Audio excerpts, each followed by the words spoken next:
રાજકોટથી સમાચાર પ્રાપ્ત થઈ રહ્યા છે। રાજકોટમાં પોલીસ કોન્સ્ટેબલ 25,000ની લાંચ લેતા ઝડપાયો। યુનિવર્સિટી પોલીસ સ્ટેશનનો કોન્સ્ટેબલ લાંચ લેતા ઝડપાયો। વિપુલ ઓળકિયા વકીલ રૂગાણી 25,000ની લાંચ લેતા સકંજામાં। વધુ જાણકારી મેળવી અમારા સંવાદદાતા પરાક્રમ ફોન લાઈનથી જોડાયા છે। જી પરાક્રમ, પોલીસ કોન્સ્ટેબલ લાંચ લેતા ઝડપાયો છે।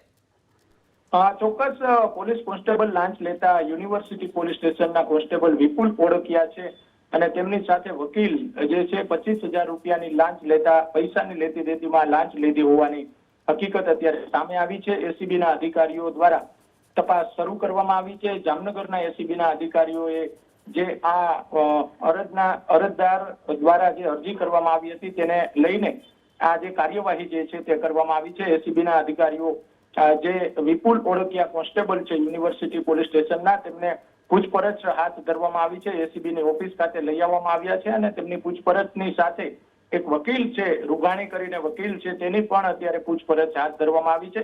પૈસાની લેતી દેતીમાં 25,000 રૂપિયાની લાંચ માંગી હોવાની હકીકત પ્રાથમિક હકીકત સામે આવી છે। થોડી જ વારમાં એસીબી દ્વારા ઓફિશિયલ માહિતી જાહેર કરવામાં આવશે, પરંતુ લાંચને લઈને અધિકારીઓ દ્વારા યુનિવર્સિટી પોલીસ સ્ટેશનની અંદર કોન્સ્ટેબલ વિરુદ્ધ કાર્યવાહી કરવામાં આવી છે।